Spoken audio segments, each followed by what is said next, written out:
Efsanevi Güzellik kanalına hoş geldiniz. Merhabalar arkadaşlar. Kanalıma tekrardan hoş geldiniz. Malzemelerden de anlamış olduğunuz gibi yine bugün evde yapabileceğimiz doğal antibiyotik tarifi paylaşacağım sizlere.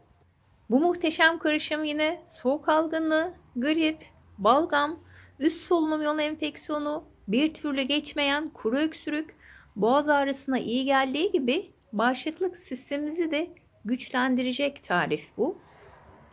Zaten bağışıklık sistemimiz güçlü olursa dışarıdan vücudumuza girmeye çalışan virüslere savaş açıp etkisiz hale getireceğinden dolayı saymış olduğum bu rahatsızlıkların da önüne geçecektir.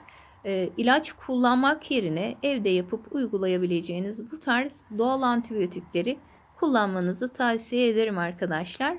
Bize gerekli olan malzemeler karabiber, karanfil tozu, zencefil, zerdeçal, çörek otu, tarçın ve balımız var.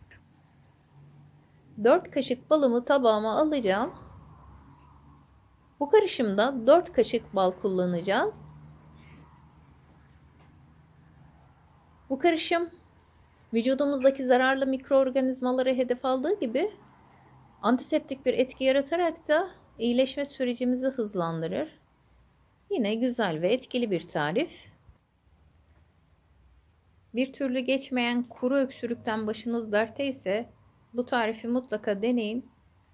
Emin olun ki faydasını göreceksiniz.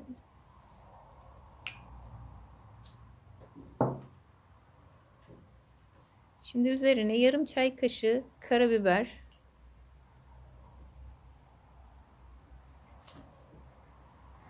yarım çay kaşığı karanfil tozu, bir çay kaşığı zencefil, bir çay kaşığı zerdeçal,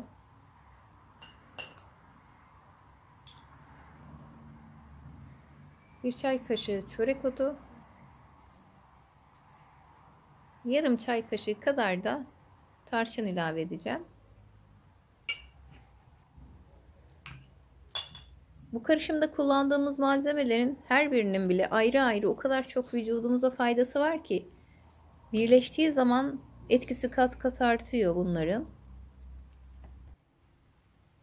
Bu karışım solunum yollarının zararlı mikroorganizmalardan temizlemesi konusunda çok etkili. Ayrıca hazmı kolaylaştırıcı, şişkinlik giderici özellikleri sindirim sistemimizin daha sağlıklı çalışmasına yardımcı olur. Bu sebepten dolayı da kilo vermemize de katkı sağlar. Yine bu karışımın içerisinde B1 vitamini, C vitamini ve yüksek oranda potasyum, kalsiyum, demir, magnezyum ve lif mineralleri bulunmakta.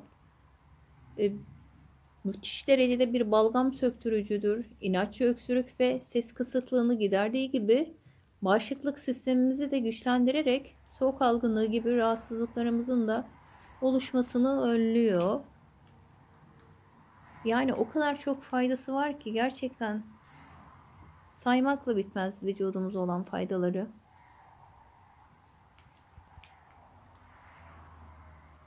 Çok güçlü bir antibiyotik olan bu karışımı düzenli bir şekilde kullandığımızda hasta olmamıza neden olan virüsleri ve bakterileri yok ediyor. Ama düzenli bir şekilde kullanmamız gerekiyor bu karışımı. Kıvamımız bu. İyice birbirine yedirene kadar karıştırdım. Macun kıvamını aldı. Ağzını kapatıp o şekilde saklayalım. Yemeklerden sonra bir kaşık olarak tüketebiliriz. Yalnız bir defa yaptım bıraktım olmasın. Sonuç alana kadar bu tarife devam edelim.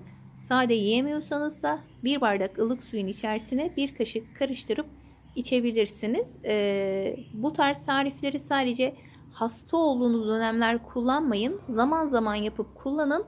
Çünkü bağışıklık sistemimizi güçlendirecek tarif bunlar. Bağışıklık sistemimiz güçlü olursa bakteri ve virüslere karşı savaş açıp birçok hastalığın da önüne geçmiş oluyoruz. Bugünlük bu kadar arkadaşlar. Umarım sizler için faydalı bir tarif olmuştur. Şifa olması dileğiyle tekrar görüşmek üzere. Kanalıma abone olmayı ve beğeni yapmayı unutmayın. Hoşça kalın.